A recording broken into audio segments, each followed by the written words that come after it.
People who have done a multi-day hiking trip, such as the Appalachian Trail, what is your horror story from the trip?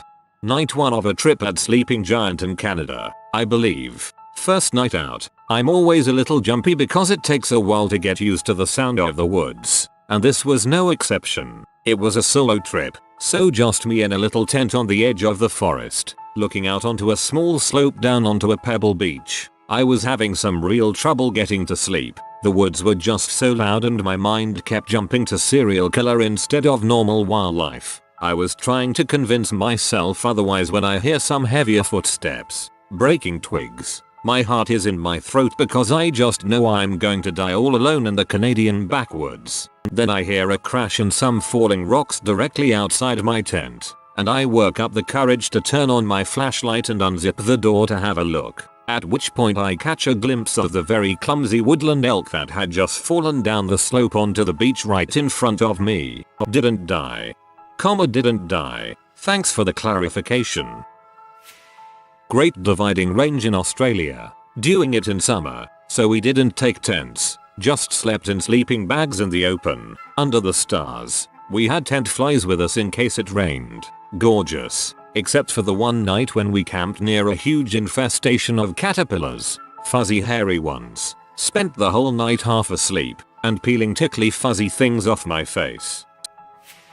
I was on a canoe camping trip, on a long narrow lake. My wife and I had set up camp about halfway along the lake, and all was well. After dark I went to wash my face in the lake, and I see two lights on the other side of the lake. It was only like 50 meters wide. As I'm watching, their headlamps fade and die, and then something big starting snorting over there. A moose or a bear? It was pretty loud. It was a still night, and so I called out to them, "Hey, are you alright?" It turns out they had accidentally started hiking from the wrong parking lot, delaying them an hour or two, and then when they got to the lake, they had hiked down the wrong side of the lake. So I offered, and then went and picked them up in my canoe, and lent them a flashlight so they could set up. I think they were pretty relieved to have gotten away from whatever animal that was. If I hadn't been there, that would have had hours of hiking to get to the next campsite, without lamps.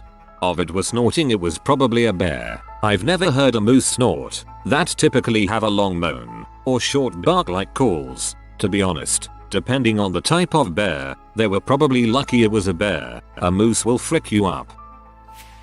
Not hiking but kayaking. My father and I took a multi-day kayaking trip on Yellowstone Lake. He totally underestimated how far away the campsites were over water, and what we thought would be a 3-hour kayak trip was a 8-hour kayak trip. Got there and set up camp and enjoyed it, but we were supposed to leave to another site the next day. That didn't happen. A storm that wasn't on the forecast rolled in and we ended up, quite literally, holding the tent from blowing away. We used every ounce of rope. Thankfully Dad always packed extra to tie it down, and we still ended up holding the rods from inside the tent. The third day it let up a bit and we realized we had to get the heck out. That was almost worse. We had to kayak back. About half through the weather went bad and we were fighting against the wind and rain. Took 10 hours to get back fighting against white water on a dang lake. I was 15 and I was exhausted, cranky, and so sore I didn't move from the car the next day. LOL. Oh, and no cell phone reception. You are lucky. Some Boy Scouts got caught in bad weather and canoes on Yellowstone Lake. Several drowned. Day 3 of 5 was at a waterfall. There were a few large flat rocks maybe 500 feet from the base of the falls that were large enough to fit a tent. So that's what me and my tent mate did. It rained that evening. The rock we pitched on was raised from the surrounding river by a few feet when we set up camp, but the river quickly swelled once the rain started. To complicate things, the wind coming off the falls was pushing the falls facing wall of the tent in by about a foot or so, and rain was pouring horizontally through the space where the two zippers meet. At one point during the storm, I stepped out with the intent of moving our packs to higher ground, and while I was doing so my tent mate decided to get a look at the situation as well. Well, as soon as he stepped out, the tent instantly caught a gust of wind and was swallowed by the river, sleeping bags and all. Lucky for us there were a few solo guys in our group with extra room in their tents. but sleeping in a cramped 1.5 person tent with no sleeping bag or pads is not a fun experience in the least. The following morning we were able to fish our tent and lost gear off the river rocks below. The tent was a complete loss as both the rods were snapped in multiple sections and our sleeping bags and gear were waterlogged. We had to hit the trail though in order to make it to our next destination by nightfall, so we had no choice but to pack everything up and hike with all the extra weight. Somehow, we made it to our destination shortly after lunch and were blessed with a sunny grassy clearing and an awesome dude in our party who thought to bring rope so we could string a clothesline and dry out our gear before the evening. I learned a few valuable lessons on that trip. 1. Don't camp in the middle of a river. 2. Lash your tent down. 3. Bring rope because it's just handy to have. 4. The other people in your party might have to save your dumb butt one day, so be humble. 5. Get a camp towel. A full-size terry cloth beach towel is like 20 pounds when soaking wet, and I would have done anything to yeet that thing off the side of a cliff if I had been a littering butthole. All good lessons, hard learned. One day, fresh out of college with no friends in the area, I hiked a rough and marked herding trail in the mountains I was somewhat familiar with on a hot August day by myself. It followed along a beautiful stream lined with spruce trees and tall grass along the banks. Very picturesque. It was a designated wilderness area with few official recreational trails nearby. However, because it was in the tall grass and I wore pants worried about ticks, I got hot really fast. Sweating up a storm, I came to a nice bend in the river way out in no man's land. I stopped at this point and decided that river was looking extra inviting, so I stripped down to nothing and waded into the water. Wasn't worried about anyone stumbling upon me as no one really knew about this trail. The water was ice cold and deeper than I thought, but totally worth it. After cooling down sufficiently, I decided to go see what was around that river bend. Wading through the water at chest depth, I was relatively silent. Got closer to the bend and peered around the corner slowly. Saw more spruce trees,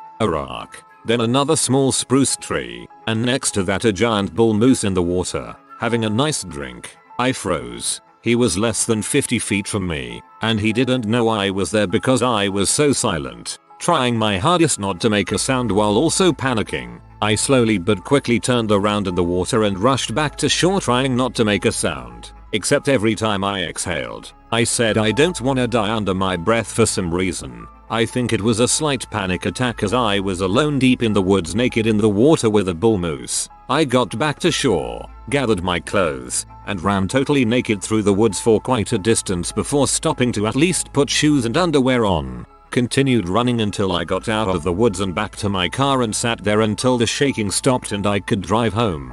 TLDR. I accidentally went skinny dipping with a bull moose in the middle of the wilderness. Fun fact, moose can dive 20 feet underwater. One of my deepest fears is a moose surfacing right beside me in the water. Hiked 50 miles of the Appalachian Trail with some friends after graduating high school. We did 12 miles a day for 4 days. Took us pretty much all day each day to get all 12 miles done, except for the last day. I woke up with the worst diarrhea of my life. Shat my brains out thoroughly at sunrise. We hiked those last 12 miles before lunch. Also, 3 out of the 4 of us found deer ticks. We thought the 4th guy was quite lucky. Turns out he also had a deer tick, but he just didn't find it. The poor guy got Lyme disease. Ooh, sucks. That's not fun. We hiked from Deep Gap to Rock Gap one summer. The worst part of the trip was when someone scared the crap out of bedded down deer and one of them ran full speed into a hammock. Guy came out of it with a broke arm and ankle. Leading a youth group on a hiking trip. Lost a kid. We found him again, but I don't think anything will compare to the fear of losing someone else's child. Okay, this one is truly horrifying. Most of the others, meh. This one though gave me chills. I hiked and stayed in Zaleski State Forest in southern Ohio probably 10 years ago. I was camping with my dad, my uncle, and both cousins. Each of us had our own one-person tent and slept alone and spaced roughly 20 to 30 feet from each other. This part of Ohio is extremely rural, and at the time, Google Maps did not have this area mapped out, so we had to follow an actual map to get to the trailhead. Also, there was no cell service. We had heard rumors about a nearby abandoned tunnel and that it was haunted, and ended up staying in that general area the first night. Around 3 AM, we were all woken by this incredibly loud bang. It sounded like a car drove off a cliff. However, we were nowhere near any roads and had hiked several miles away from the trailhead. Nothing else happened that night, but we just couldn't understand where a sound that loud could have come from. It definitely wasn't a tree falling. It sounded almost like an explosion of metal. I've also section hiked parts of the AT, but have yet to experience anything spooky.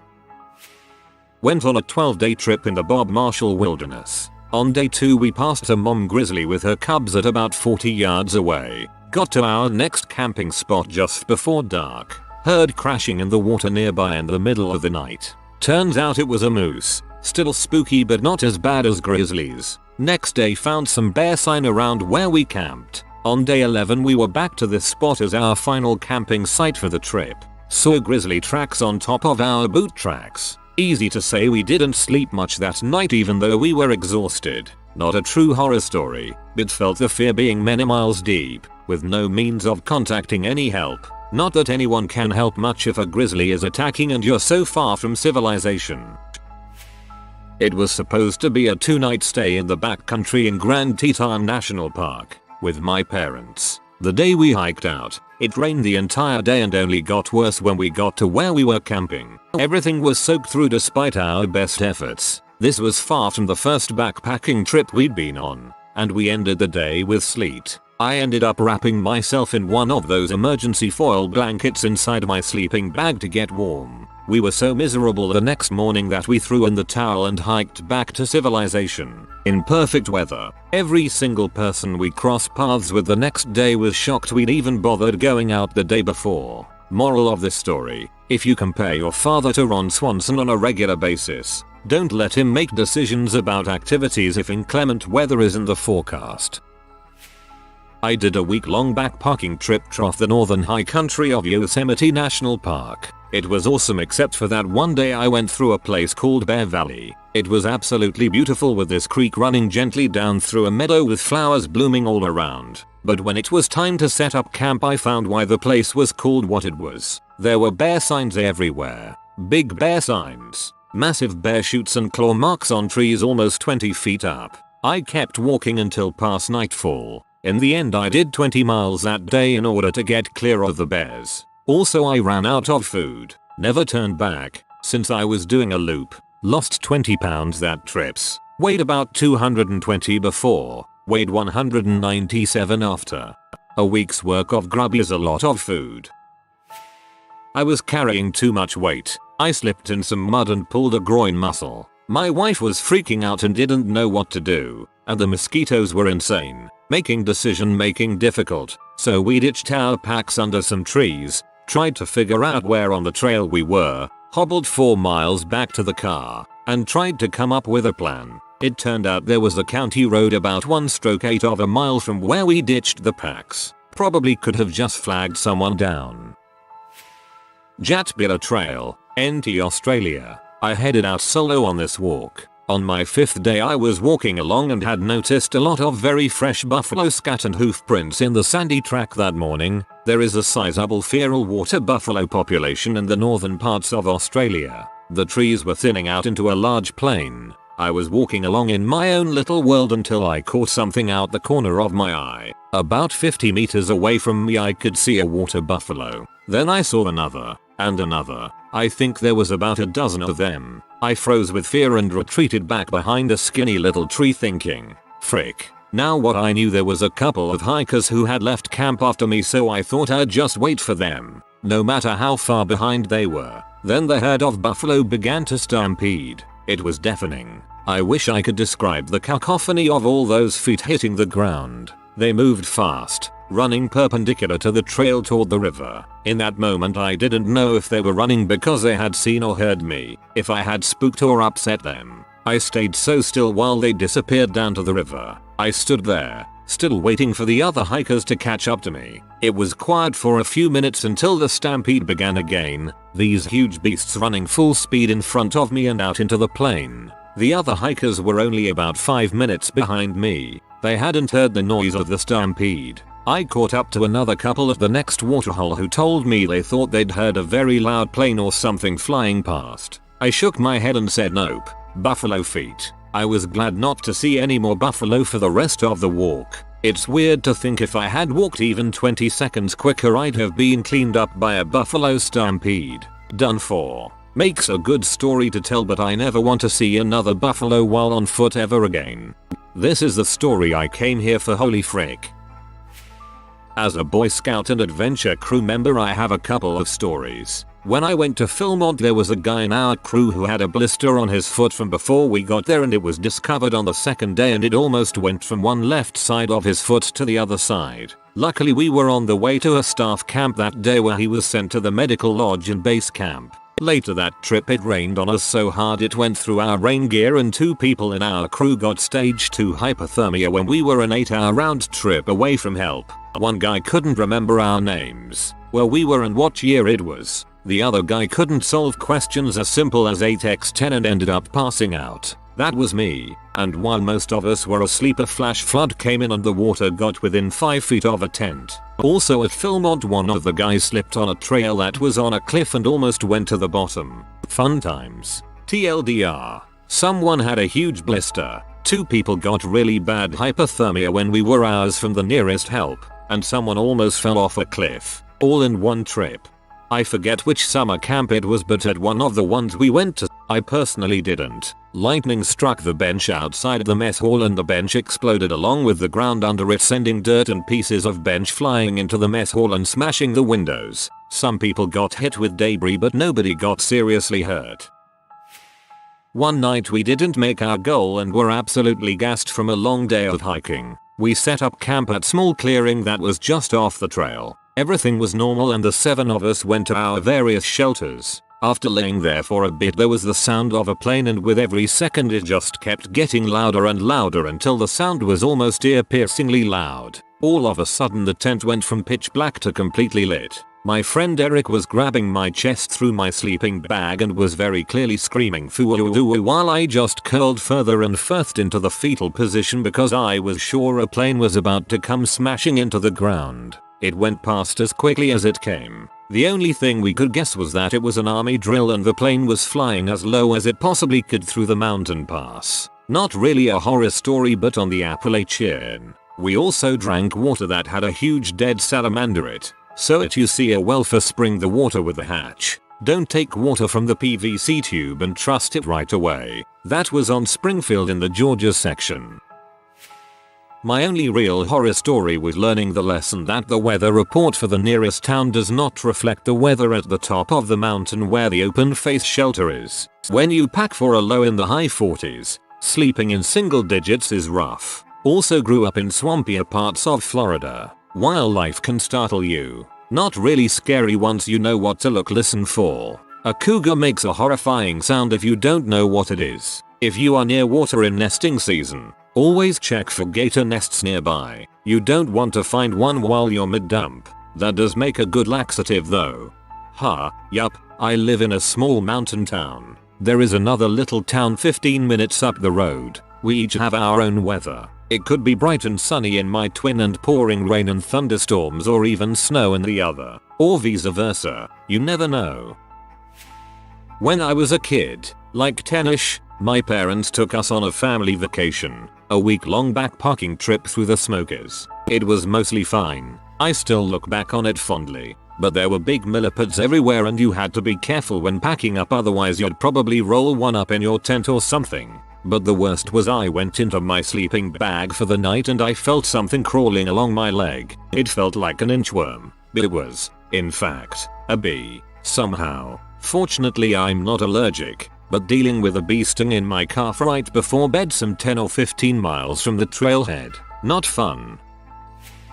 Type 1 diabetic here. Did the PCT in 2018. Mostly didn't have too many troubles. But one night, when I was a couple months into the trip, I saw a lake on the map. About 2/10 of a mile off trail. Not too far off trail, but far enough where anyone walking on the trail would have no reason to stop. Decided to camp there for the night and I soon learned why no one else was there. The lake was entirely taken over by mosquitoes. I hadn't noticed until I already started setting up. I put my gloves on and my mosquito head net thing. It was mostly fine until my blood sugar felt low, real low, like painfully and potentially life-threateningly low. The physical symptoms of having dangerously low blood sugar are hard to describe, but it's similar to a panic attack. Elevated heart rate, dizzy, irrational, and sweating. So there I am, alone, in my tent. Not only are there no people around, but there never will be,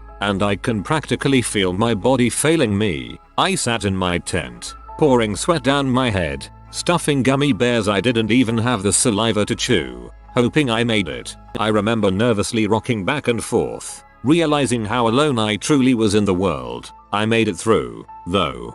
Holy heck, been there. Those gummies were good, I bet.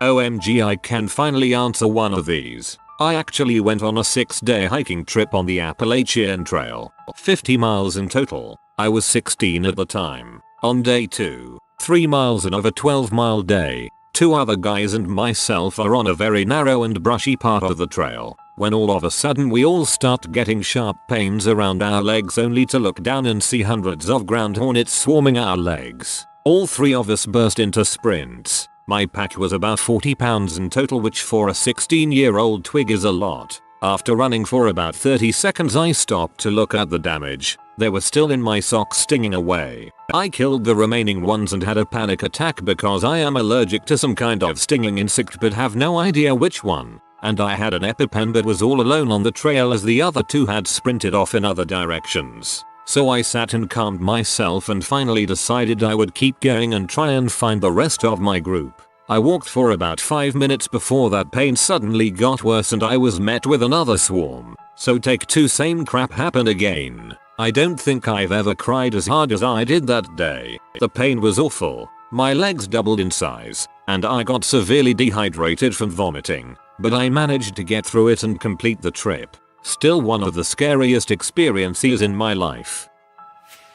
So me and my ex did a 36-day hike in Nepal and there was far too many horror stories, haha. So first we tried going one route, but a village and route had been flattened by a landslide which we crossed with the smell of rotting bodies in the sun heat. Arriving at the start, the initial route got avalanche and a bunch of hikers died. We decided to reroute. Day 4 of walking we came across a village where one of the residents had been poisoning tourists and selling their clothes and only been caught that week. At one point we lost the trail and bumped into a local guy who kept saying this way but couldn't say anything else. We ended up going from 2,500 meters to 5,500 meters in a day. When we realized we ran down as much as we could as the sun was setting to try and not get altitude sickness. We caught giardia from the water when we got to the highest point, so we're having both altitude sickness and sulfur stomach. Also casually most locals were walking around with sword-sized machetes. The last 2 weeks we decided to go on a non-tourist trail and ended up at a village where 70% of the people had a physical deformity. We then communicated in sign language for a bed and food. As we ate it, it tasted off, but we hadn't eaten for 13 hours and needed something. The next day both of us exploded at least 5 times from both ends before breakfast. Knowing that there was no help and the food there would make it worse, we set off and turned what should have been a 8-hour walk into 2 horrendous 13-hour days. As we came back to civilization at the end, a guide told us that the people at that town had been storing their food with their fertilizer and 20 of them had died so far. It took us about a week to stop being projectile. There was so many other things that happened. Just glad to have made it through. Whoa, amazing, thank you for sharing.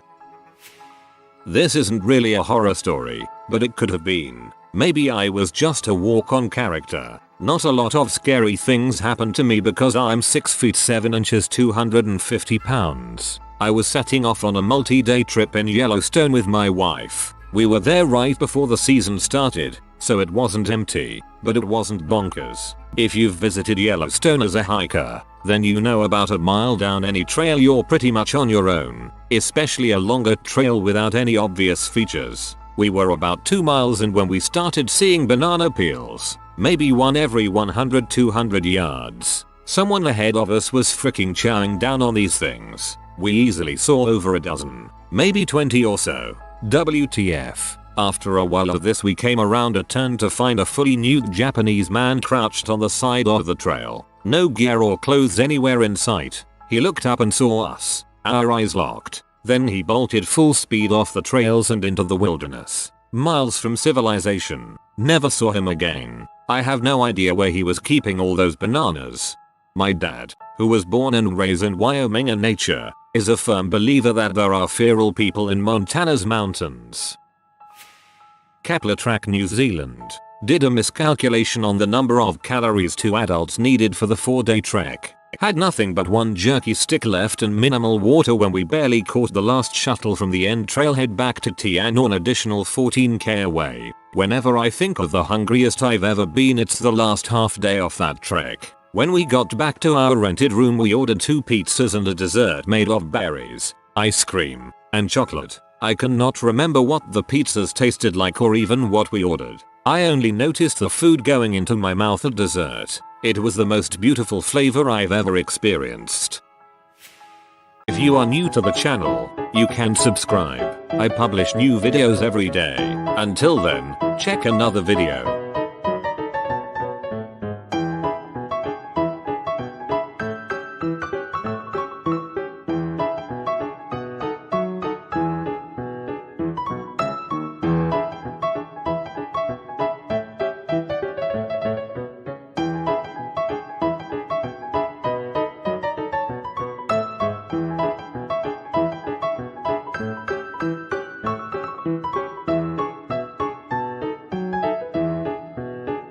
Bye for now.